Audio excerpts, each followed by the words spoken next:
Good morning. Thank you for all being here today. My name is Paul Beard. I am the Chief of the Oakley Police Department. My last name is spelled B-E-A-R-D. The purpose of this press conference is to explain our most recent developments in our case involving missing person and homicide victim Alexis Gabe. During this press conference, you will also hear from Oakley Police Detective Tyler Horn. His last name is spelled H-O-R-N. You will also hear from Antioch Police Detective John Cox. His last name is spelled C-O-X. You will also hear from the father of Alexis, Mr. Glenn Gabe. His whole name is spelled G-W-Y-N-G-A-B-E. At the conclusion of each of our presentations, we will open the conference up to some question and answer. After the Q&A draws to an end, I will have Spanish-speaking interpreters assigned to myself, Detective Horn and Cox, and Mr. Gabe. That is in the event any of our Spanish-speaking media partners want to ask individual questions. We will not redo the whole conference in Spanish, but if there are specific questions, we will make that accommodation for you. We are going to be discussing some very sensitive and hurtful information today. I want to make sure that all the things we discuss are done so with grace and out of respect for the Gabe family. I realize the story of Alexis has been reported on certain nationwide outlets. I want to primarily address our local community. The Oakley community has come together very strongly for Alexis in the past few months, and the Oakley community has absolutely served the Gabe family with dedicated service. My family has had roots in Oakley since 1944. I am proud to have a lifelong connection to Oakley. I am proud to be a product of Oakley, and I am proud to be your chief. The purpose of this press conference is to focus on Alexis and her memory and try to provide some measure of closure for those who have been impacted by her disappearance and her murder. I am fully aware there are questions and frustrations involving other people associated with this case.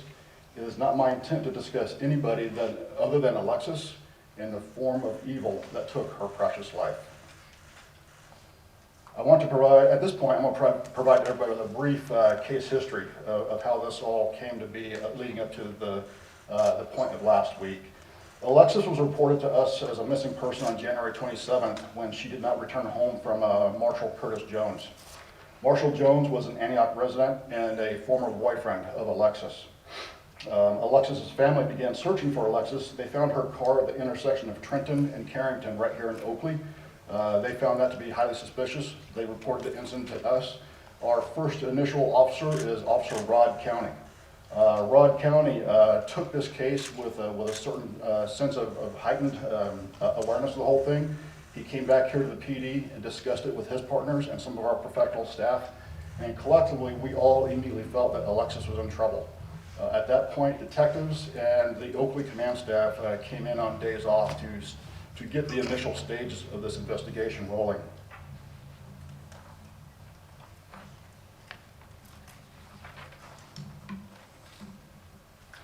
From that point forward, this case has been worked on every day, and oftentimes it has been worked on around the clock. During the early stages of this investigation, I reassigned people from their normal assignments, and I assigned them to investigations to help our investigators in an effort to locate Alexis. As our case wore on, Detective Tyler Horn and Sergeant Casey Minister began to focus on Marshall Jones as a significant person of interest. We joined forces with detectives from the Antioch Police Department, headed by Sergeant James Stinger and Detective John Cox. Together, this team of investigators determined there was enough probable cause to believe Marshall Jones was responsible for the murder of Alexis. This case was presented to the Contra Costa District Attorney's Office. An arrest warrant was signed charging Marshall Jones with the murder of Alexis. Marshall Jones was killed in June of this year in a lethal confrontation with a Seattle area task force as they attempted to arrest him for that warrant for the murder of Alexis. The investigators identified several areas of Amador County as likely areas that may hold clues or evidence for us in this case. Amador County was heavily focused on due to investigative techniques we used and information we had received. Early on in this investigation, we determined Jackson Road, which is also known as Highway 16, was an area that Marshall Jones appeared to have traveled on. Jackson Road is a long rural road with many side roads coming off of it. Several of the detectives and the personnel who have been reassigned to assist our detectives searched several areas of Jackson Road early in this investigation. Our investigation also revealed the very well-known note written by Marshall Jones. That note provided directions to an area just outside Pioneer, California.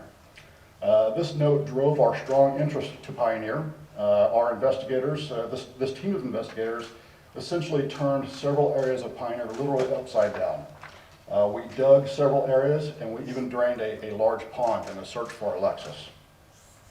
The investigators have periodically returned to areas of Amador County to follow up on leads and areas of interest over the past few months. Based on recent discoveries, Amador County was exactly where our investigators needed to be. At this point, I will have Detective Horn and Detective Cox speak to the actual investigation. First up will be Detective Tyler Horn.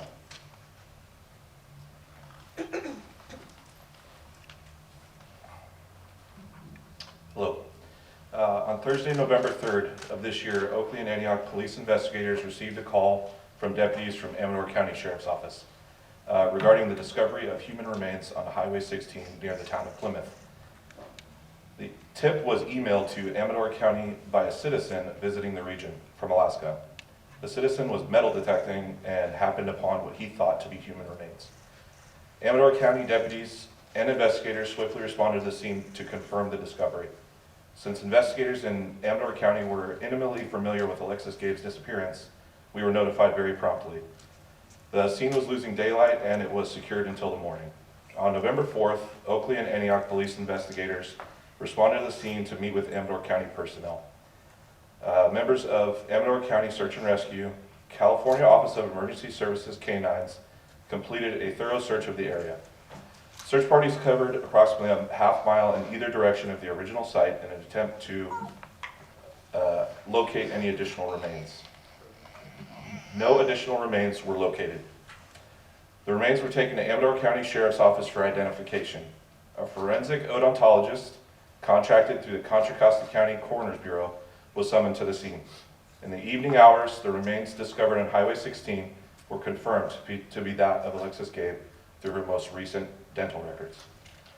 Due to the fact that a forensic odontologist confirmed the partial remains via dental records, you can only imagine what we have recovered. Out of respect to the Gabe family, we do not want to get into the specifics of what exact remains were recovered. Other items of evidence consisting of earrings, black garbage bag remnants, and duct tape were also found. The earrings that were found to have been determined to belong to Alexis based on photographs of her wearing them. The condition of the remains did not lead us to a specific manner of death, but we were confident her remains were separated from one another and scattered into several areas. The criminal aspect of this investigation ceased on June 1st this year when the sole suspect, Marshall Curtis Jones, was killed in exchange with police in Washington State. With the discovery of Alexis' remains, the entirety of this homicide investigation has now been completed. Alexis' remains will be examined at Contra Costa County Coroner's Bureau. I would personally like to thank the Gabe family for their patience and grace while we work to complete this investigation to its final conclusion, and all the investigators that worked on this case from every agency are true professionals and a testament to this profession. Thank you.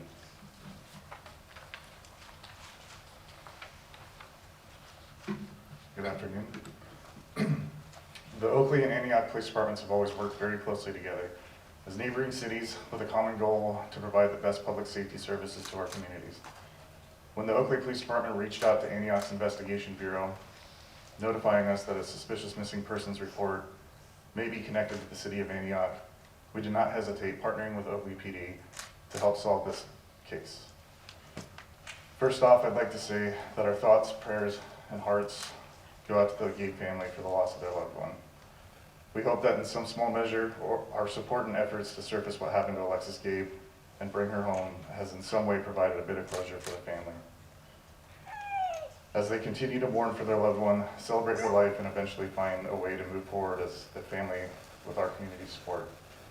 Unfortunately, the main suspect in Alexis's murder, Marshall Curtis Jones, did not cooperate with the investigation and was killed when officers attempted to take him into custody. In this sense, Jones was not held accountable to the family to answer why he would commit such a horrible crime, taking the coward's way out.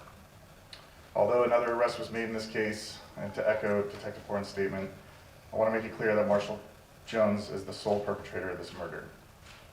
Contra Costa County Deputy District Attorney Satish Jollypally and Kabu Adadashwe were intimately involved with this case and have thoroughly examined all of the evidence gathered. It has been determined there is not enough evidence to prove beyond a reasonable doubt that a crime was committed by any other person but Marshal Jones. The Antioch Police Department would like to thank the Amador County Sheriff's Office for all their assistance during the case. We would also like to thank the Pacific Northwest U.S. Marshals Task Force for attempting to take Marshall into custody. There were over 20 law enforcement agencies from local, state, and federal who assisted with this investigation, and I wish I could thank them all personally. I would like to thank the men and women of the Antioch Police Department and the Oakley Police Department who were professionally and personally invested in this investigation, spending countless hours working on this case. I can honestly say that we left no stone unturned. I would like to thank the Oakley Police Chief, Paul Beard, and the administration of the Antioch Police Department for your support and leadership seeing us through this investigation. And again, I would like to extend our heartfelt condolences to the Gabe family. We put together a couple of slides on the TV above me to give some context to the discoveries made this weekend.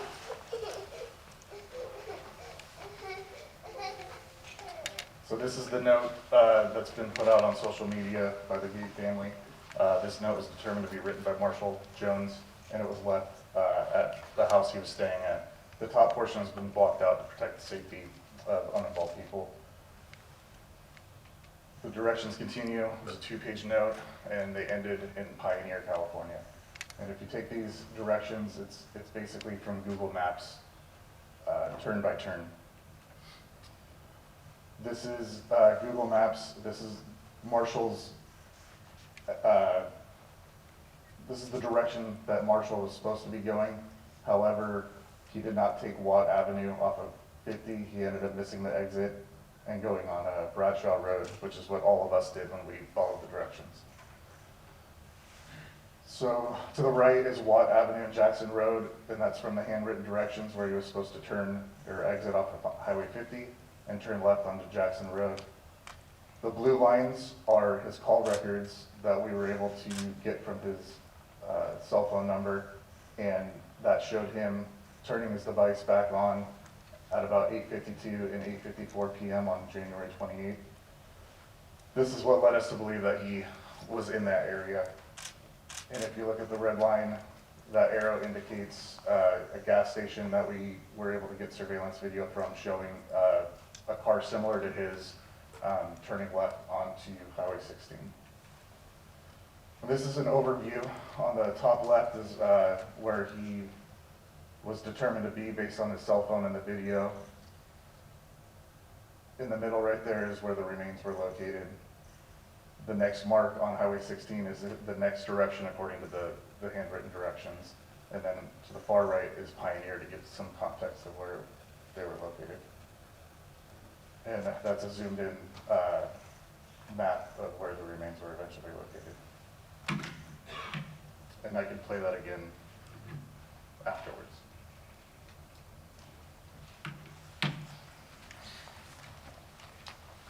Thank you, John. Thank you, John and Tyler. At this point, I want to point out how instrumental Mr. Gabe has been, as he has relentlessly kept his daughter, Alexis, in the forefront of many of our minds. Mr. Gabe has absolutely fought for his daughter, and he has honored her. I also, again, commend the community of Oakley for standing behind Alexis and the Gabe family so strongly. At this point, I will ask Mr. Gabe to step up and say a few words.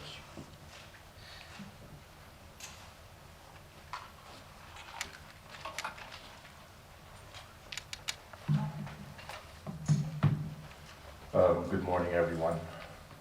I'm here today with our sons, Gwen Marcus and Gwen Austin, and some of our family members. My wife, Rowena, couldn't join us today because she's still in the Philippines. This year has been really tough for us. Besides the loss of our daughter, she and our family are also mourning the loss of her father, who passed away a couple of weeks ago. When Detective Horn called me asking for our dentist's phone number, I knew something was up. They came to our house Friday night to tell my wife and I, who joined us on a video call, about their discovery. While it was what we were praying to find Alexis and lay her to rest, the reality was still devastating to hear. Our hearts were shattered even more than what we thought possible. Deep inside, we were still holding on to hope that she's okay and that she's just out there somewhere waiting to be rescued and reunited with us. There are still so many questions unanswered. I'm not sure if there will ever be closure for our family in terms of the loss of Alexis, her heartless and premeditated murder, the cold-blooded way her body was desecrated,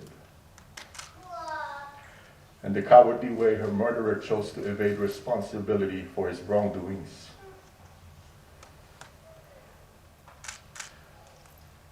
But despite all the pain, anger, frustration, and grief, we are somehow relieved that she has been found and we can finally bring her home. We pray that our daughter can be at peace knowing her family and community gave their all to find her and will continue to do so, because we will not stop until the rest of her remains are found. We have a lot of volunteers who are helping us search who don't care about the reward money. We have the support, strength, resilience, and love of this amazing community to endure the challenges ahead. We would like to thank the detectives who never stopped looking for Alexis. Detective Horn with Oakley PD, Sergeant Stenger and Detective Cox with Antioch PD. Thank you so much for not giving up on us. Thank you for fulfilling your promise to not stop until you find our daughter. We also want to thank the Oakley Chief, Paul Beard, the Mayor, City Manager, the City Council members, and the entire City of Oakley. Thank you to the anonymous donor who put up half of the reward money, to Mark and Violet Class and the entire team of Class Kids Foundation, to our community, to the 700 people who signed up to search, and to all the 16,000 members of our Facebook group page dedicated to finding Alexis. Thank you all so much from the bottom of our hearts. We will never forget how great it has been to live in Oakley. Thank you.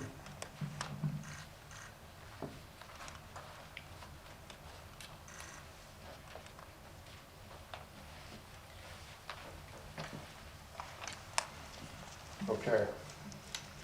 At this point, we're going to begin to draw this to a close. I need to make some acknowledgments myself. We are a small PD. This crime was bigger than us as soon as it started. We received assistance from multiple agencies, both near and far, in this investigation, to include the FBI, the State of California Office of Emergency Services, and the Contra Costa County District Attorney's Office investigators. I would be remiss not to especially acknowledge the Antioch Police Department and the Amador County Sheriff's Office. I've already mentioned Sergeant Stenger and Detective Cox, but from Amador County, we have to acknowledge Lieutenant Jim Cardoza and Sergeant Kyle Wilson. Without the assistance and teamwork of all these agencies, this investigation would have been made much harder than it already was. I also wish to, from the bottom of my heart, thank and acknowledge the community of Oakley. I would like to thank the media for always getting the story of Alexis out there, so thank you. And at this point, I would just like to remind the community that we will have a candlelight vigil in the memory of Alexis right here at our Civic Center Plaza on December 9th at 7 p.m. It'll be a great opportunity for all of the followers of the Gabe family and the community of Oakley to come support the Gabe family even further and remember Alexis in the best way that we can. And with that, I will close and open this up for questions and answers by saying this: Alexis is finally home.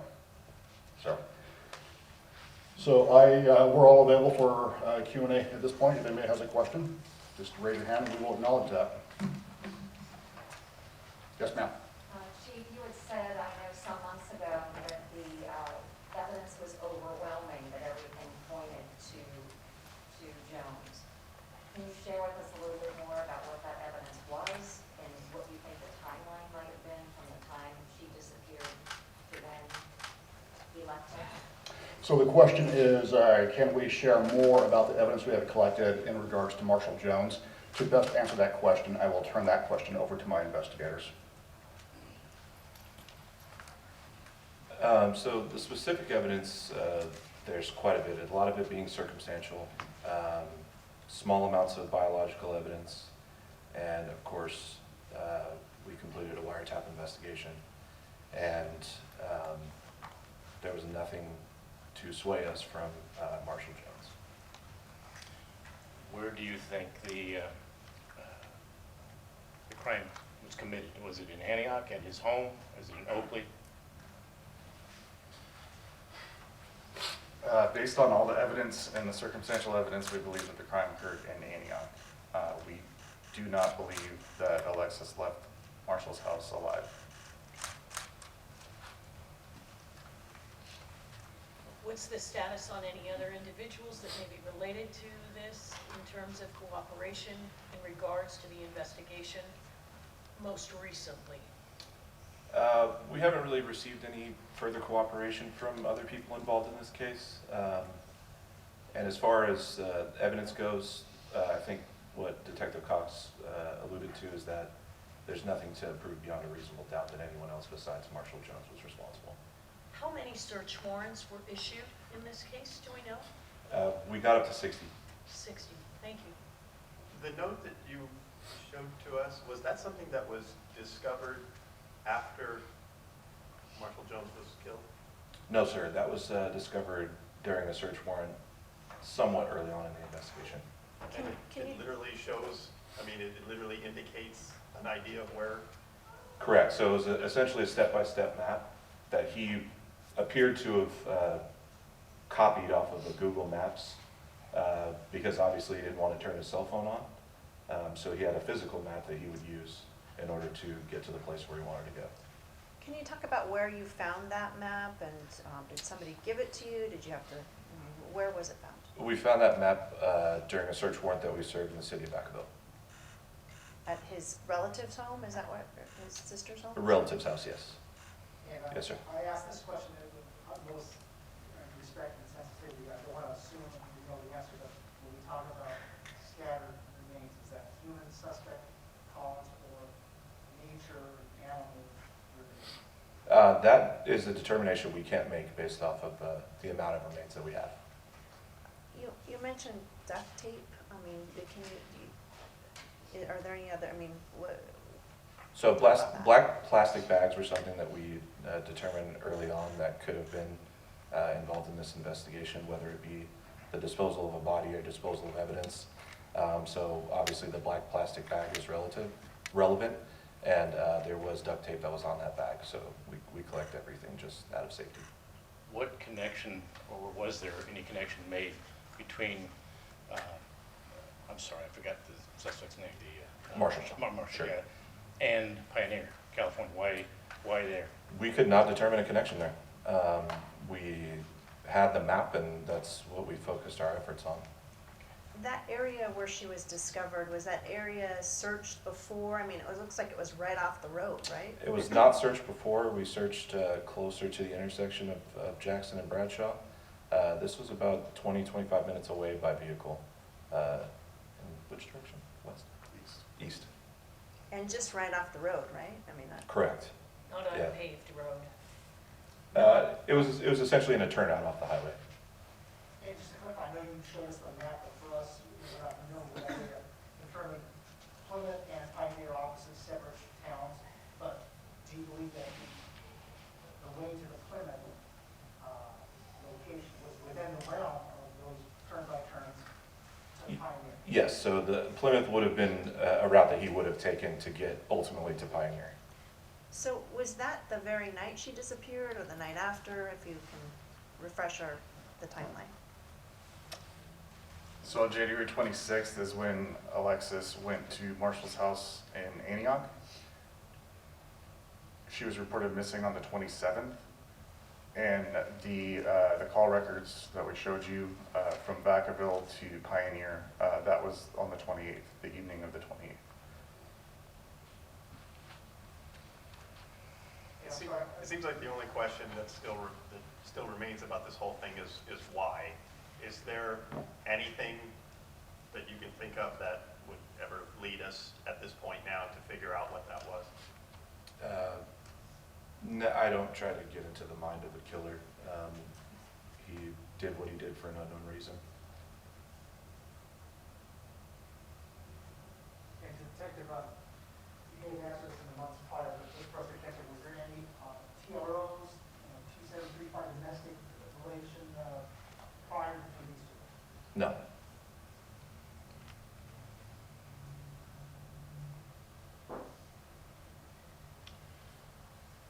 Something? Yes, Seattle, or outside of Seattle. How long was he there? When did the task force up there ultimately find him? That was June 1st of this year. June 1st. Yeah. And do you believe he transported her in his car, and was there any evidence found there? I mean, he came from Vacaville, from a relative's house, to the ultimate destination, right? Yep. Yeah, we believe he transported her in his vehicle. We have evidence to suggest that. Her DNA was found in the back of the vehicle. The crime lab wasn't able to determine whether or not that was blood. They only obtained her profile.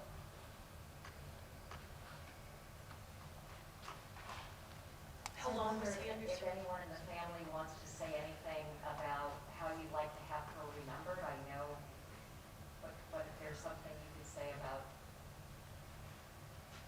what a wonderful person she was and what you're going through right now. Maybe if you want to reach out to them separately after this, probably. Okay. Have someone over here.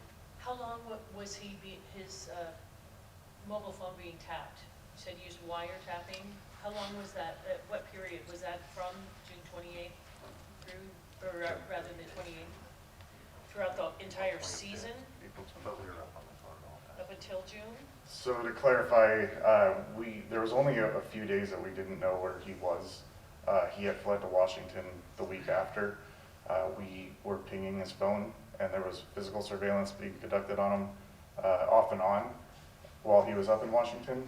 And then the wiretap was April 25th, 30 days, continuing 30 days from April 25th.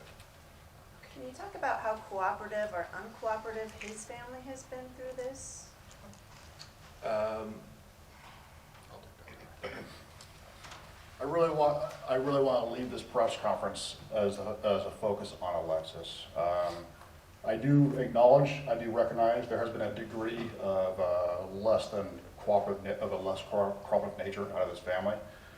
Nothing that has happened in the past week is going to change any decisions that have been made by a DA's office or PD or anything like that. Our team of investigators, our joint team of investigators did put together a very thorough investigation on all parties involved with this case. That investigation was delivered to the DA's office, and as Detective Cox said, we are at that point where at this point there will be no further traction on that. And I really just want to leave this at Alexis. And I hope you can understand that the question came up of how do we want to remember Alexis? And I choose to remember Alexis as a very vital member of this community and a person that we all supported and we all wanted back. And that's where I'd really like to leave this. So after we end the Q&A, I'm going to have an interpreter assigned to myself. An interpreter will be assigned to Detective Cox and Horn, and an interpreter will be assigned to Mr. Gabe if there are any Spanish-speaking networks that want to ask specific questions. We're not going to redo the whole thing in Spanish, but if there are specific questions, we will do that. Okay. So I think we're at a point when we're going to draw this to a close. Again, you have all been an element of support for this investigation.